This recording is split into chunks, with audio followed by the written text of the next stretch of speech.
Hello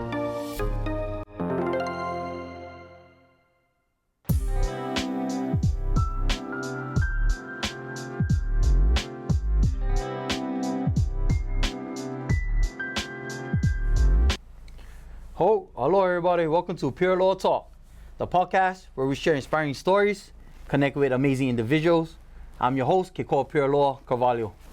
Before we introduce our guest today, I want to give a special shout out and mahalo to Inspire Play Hawaii, Miss Dana, Hawaii Athletic Club, Viper Sanctuary, Kukua Support Services, Travel Sonye, and of course Olelo. Now let's welcome our guests. Please introduce yourself. Share a little bit about who you are, what's your name, where you from, and what you do for a living. Awesome. Well, aloha mai kākou, wauke o Kamakakeahu, Fernandez, mai ka aina o Maui. Hanai ia ma ke aina pula pula o Maui. Aloha, my name is Kamakakeahu Fernandez, and I am originally from, well, I was born in Little Rock, Arkansas, and this is the story that most people know. Born in Little Rock, Arkansas, and Hanai, as we say, adopted and raised here in the islands, specifically on Maui. And my entire life has just been, I consider to be blessed and fortunate. You know, I don't know what I would be doing had I still been in Little Rock, Arkansas. But my entire family and my mother's wish and dream was to just have a child. And so a lot of growing up for me was in Hawaiian language immersion. That involved hula, that involved language, it involved paddling, canoe paddling, all kinds of different experiences that I had to do with culture. Beautiful. Yeah, and as time went on, I discovered my passion for music. I mean, we always was singing in immersion. We always had songs to lift our aina up, to share, we call this Mele Aloha Aina, songs like Hawaii Aloha, our anthem, songs like Kuha Aheo, Kumuhina, all those Mele Aloha Aina. Yeah. And, you know, but I never really tapped into music until later on in life, specifically falsetto, to make it become a career. Wasn't until high school when I started learning about brown bags to stardom and all of those, high school competition, right? Yeah. I'm like, oh, okay, and some friends, they're like, oh, you should go try it. And I'm like, oh, okay, whatever, let me do it. I enjoyed doing Hawaiian music. I mean, I think everybody in the stairwells. Yeah, back in the day, that was the thing, Hawaiian. I love it. And so, you know, growing up on Maui, that's what it was all about. Everybody, you know, kanikapila. And later, I discovered falsetto.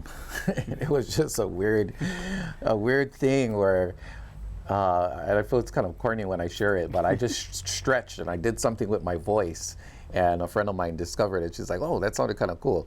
So, you know, one thing led to the next, and there was just a lot of encouragement to try and pursue that style. So I started listening to different styles of music, different artists, Antichono Keave, Uncle Richard O'P.E., Hulu Lindsay, the list goes on. Today's modern time, Raitea Haum, Kuana Torres Kahilina Palapalai, all of them. Yeah. And then I entered the falsetto contest, and then that became the break to where I'm now here. It's become a career. And that's what I started to do as a and that's killer, bro. And that's what I love, bro.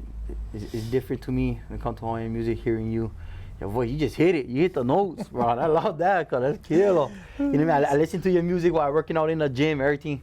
You know, it keeps me calm. You know what I mean? Where, you know, a lot of people like to listen to like knots music. You know what I mean? Yeah, while they're working out. For me, I'm already knots all the time, so your music helped calm me down when I'm in the gym and I just work out. So thank you for that. You know what I mean? Thank you. Yeah. And then okay, thank you for sharing that. Yeah. Thank you. And so what kind of lifestyle did you live growing up, and how did it affect your life? I know you're sharing a little bit apart, but like, let us I know mean, more. What kind of lifestyle did I have growing up? Well, in addition to the education, you know, for me, I would say a pretty humbled life, because my mother's goal was to just make sure that she raised me with the best that she could, with the right values. She raised me as a single parent. Unfortunately, my dad, there was a period where my dad was around, and everywhere, when I was brought to Hawaii at like 6 weeks old, right? So from that moment, he was always just so proud and taking me all over the place, and but my mom, she was a disciplinarian, in a sense where, I was not spoiled. Today, I don't know if I'm allowed to say this, but we used to get dirty lickings back in the day. Oh yeah, I was one Kolohe kid, man. On that. Grades. I wasn't the best kid in high school or in school period. I had short attention span, and Me too. I was I never like do my homework, things like that. Same, yeah. So what ended up happening is what happens, right? You get grounded. You get lickings. You get Yes, lickings. No, I'm getting flashbacks. I keep hearing that. And so, what did that do for me? What did that do for us in the long run? In the moment, it's like, oh, I know man, it did to me today. PTSD, I watch TV shows of just kids getting lickings, and man, sometimes you're stuck in it. I picture myself like, God, my father used to do to me. Nowadays, you don't hear about that anymore. See, like back then that was normal to us. For now, like if you do something like that, it's like people say abuse or. You can call it, but back in the day, that was normal. Like, that was really normal, and it's crazy how now in this era, it's getting lickings mean like you torturing a kid, or you getting, it's the wrong thing for doing all this, but maybe we should go back to those school ways. I don't know. Just saying. That's me. Some of them got it kind of easy out there. Yeah. But, I feel like, in the moment, it feels like hard and rough and all of that, but I learned much later, I'm like, oh, okay, I get it. I know why they were so strict. I know why they, and it really boils down to just protection. And probably our parents experienced things in their own life that they don't want you to go through. Yes. But at the same time, we all got to learn our lessons, and go through that school of hard knocks, if you will. I was, right now, I've been kind of more focused on connecting myself with understanding my heritage and where I come from and how I can kind of implement that into my life. Finances have been another thing which I kind of recommend as far as career stuff. It's not really a career, but it's become a passion of mine, to start understanding the ways of life, how life is going. I got to get my hands dirty, get in the lo'i. I got to learn how to fish. Will I do it myself? Probably not, because I'm a little bit lazy, I'll be honest. But I think those are great skills. Honestly, I always tell everybody, go fishing. I went a couple times. Yeah. I know more the patience. I know more about. I go there. I don't know how you can just sit there and do it. I know more patience, God. I don't know. Yeah. But definitely good skills to acquire. Yes. But I would say most of all, to answer your question, it's just very simple, humble, and respectful lifestyle. And so that's the Kamakakeahu everybody gets today. I love it, and I love that. Right on, and thank you. Mm-hmm. What motivates you to do what you do now, and what drives your passion for making a difference? What motivates me in life really is the idea that most people, there was a lot of the shock effect, right? They didn't expect me to, I got into this career of music, and not a lot of people was expecting Hawaiian music to come out of me.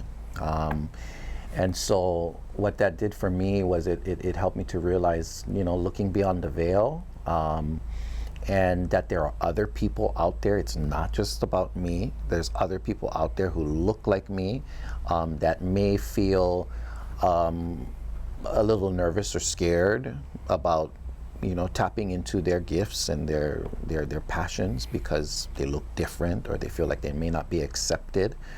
And so that's really what motivates me to really keep on that path, lifting people up. I love this quote that I learned recently, is that rising tides raises all ships. It's said in different ways at times, but I really believe in community. Yes. Yeah. Yeah, it's true. Love that. Yeah. I like how you said that. How the way you look, and then people gonna look at you different because you're speaking Hawaiian language. Mm-hmm. They wouldn't expect that coming out your mouth. So when you said that, it took me back to when I first moved to Ever Beach. I was like first grade, and Ever Beach, plenty Filipinos, because that was the sugar cane fields, all that. So it choke Filipinos, right? So they're all brown skin, dark. Me, I fair skin. So when we first moved to Ever Beach, I go to school. Those people was calling me Ole. You know what I mean? So I was like, Hawaiian, a Kanaka, blood Hawaiian, you know what I mean? I might not speak my language or that, but I'm blood, you know what I mean? And, they'll call me Ole. I was like, cuz, you know what I mean? How they calling me Ole? You know what I mean? All this, so me, I think, the Planet Eden is Hawaiian. Then we get older, you know what I mean? Because Ever Beach small city, we get older. Come to find out, Planet Eden not even Hawaiian, they're Filipino. I'm like, bro, remember growing up? Because I saw my friends, I go, remember growing up, you guys tease me the whole, you guys are Ole. You guys teasing me, so. I know how that is because I was the white boy in my the white, the fair skin on my block, and people look at me different, but you know what I mean? They was calling me all, but actually, a Hawaiian. And I got that plenty times. Oh, what kind of Hawaiian you? Because eat shrimp, okay? Because I know you shrimp. I know you shellfish, so I eat shellfish. So every time and they go, oh, cool, eat crab, eat shrimp. No, oh, what? I go, yeah. Well, you cook fish? Oh no, I eat raw fish. Oh yeah, I see it there. Oh, kind of Hawaiian you? Right. I eat the poi, God. That's it.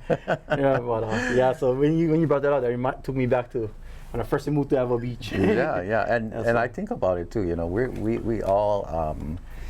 What is this definition of haole?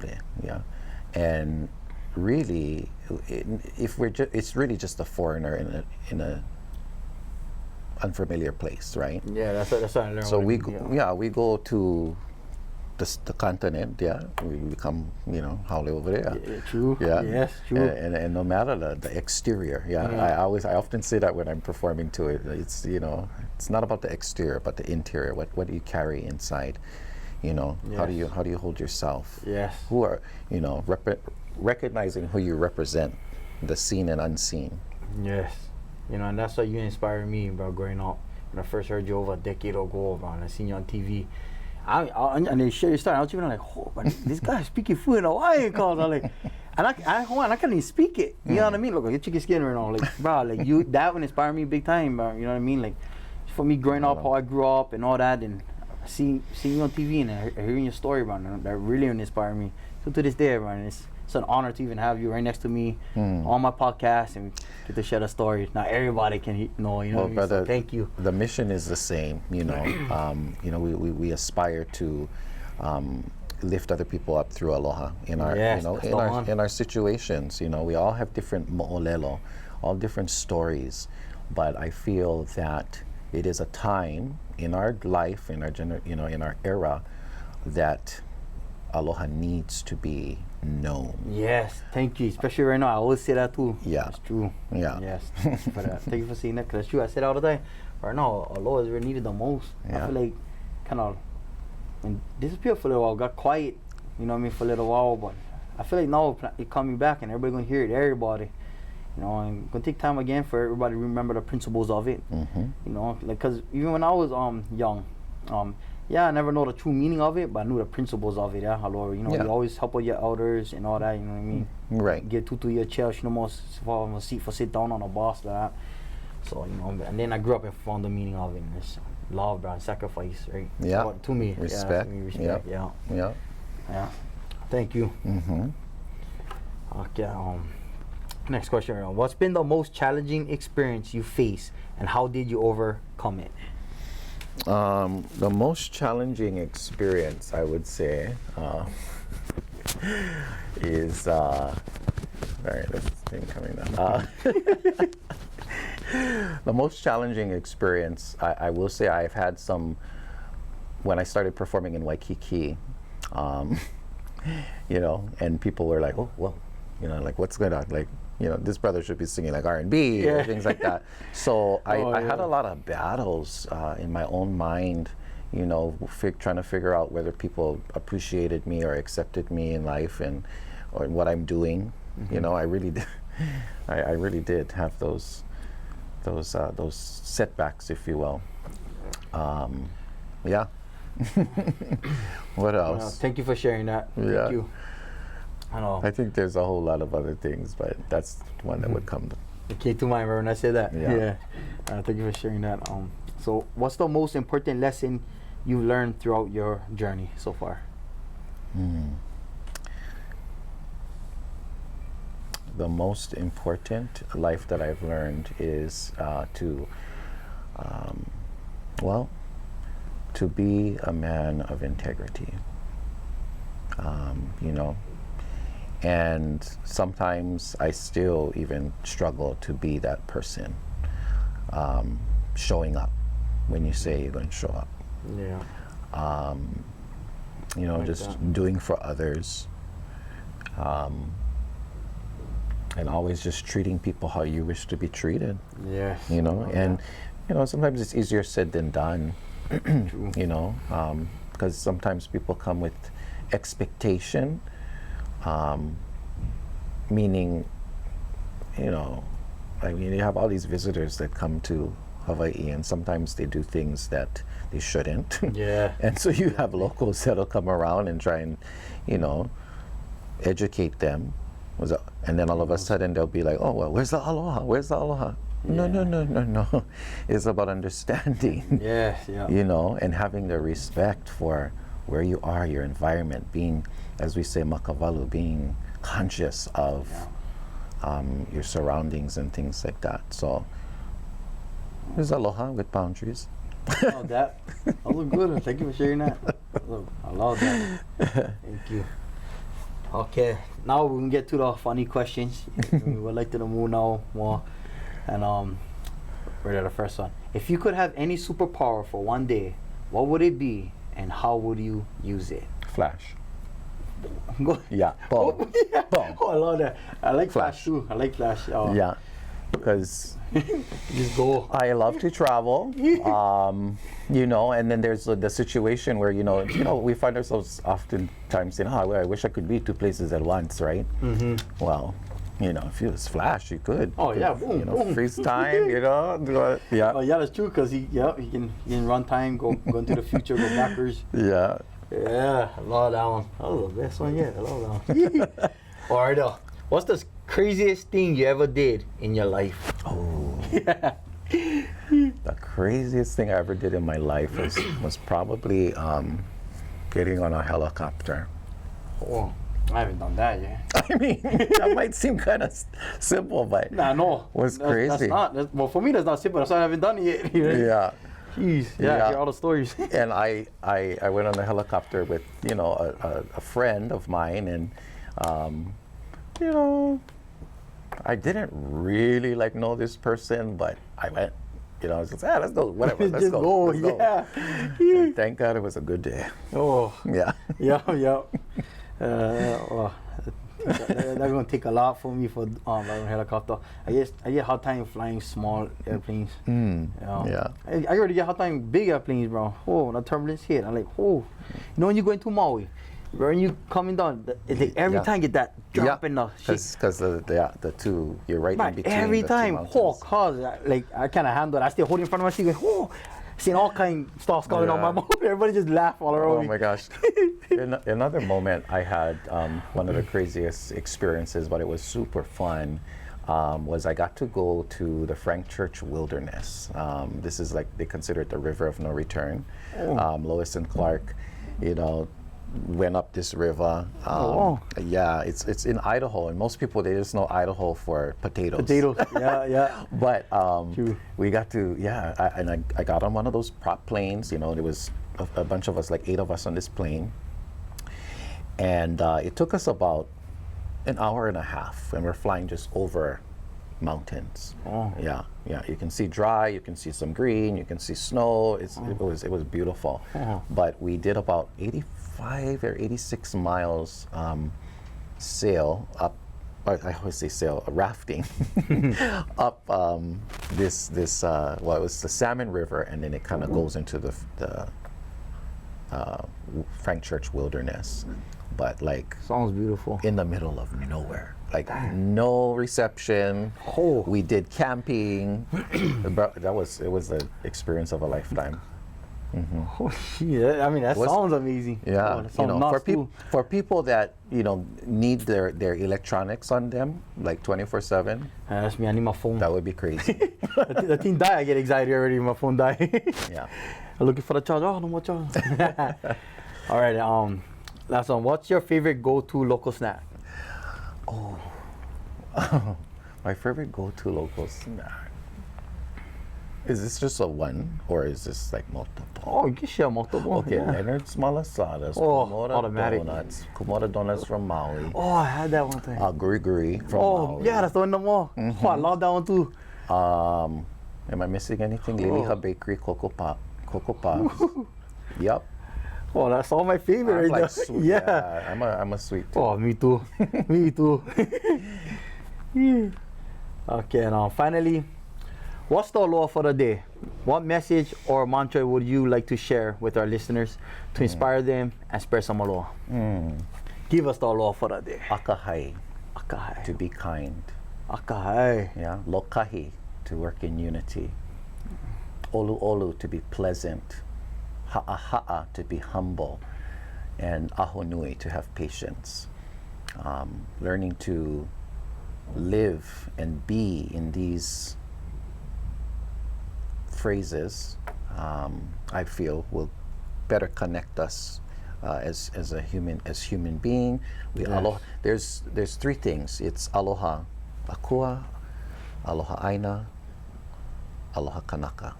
Yeah, and love on others as well as yourself. Yeah, love yourself so that you can love on others. So. Oh yes, I love that. That was the one. I love that Aloha for the day. Yeah. All right, mahalo Kamaka for joining us today, coming on, talking stories. Want to learn more about Kamaka and his journey? You guys can follow him on social media. Yeah. Share with everybody what's your social media handles. Yeah, so Facebook is Kamakakeahu Fernandez, and Instagram is KKF_musician and more. What else get out over there? Oh, that's it. Yeah. That's all? Okay. Yeah. So, mahalo for tuning in to Pure Aloha Talk. Follow us on social media for more inspiring conversations and stories. On Facebook, Pure Aloha Talk. Instagram, Pure_Aloha_Talk. All right. Aloha. Mahalo. Chee.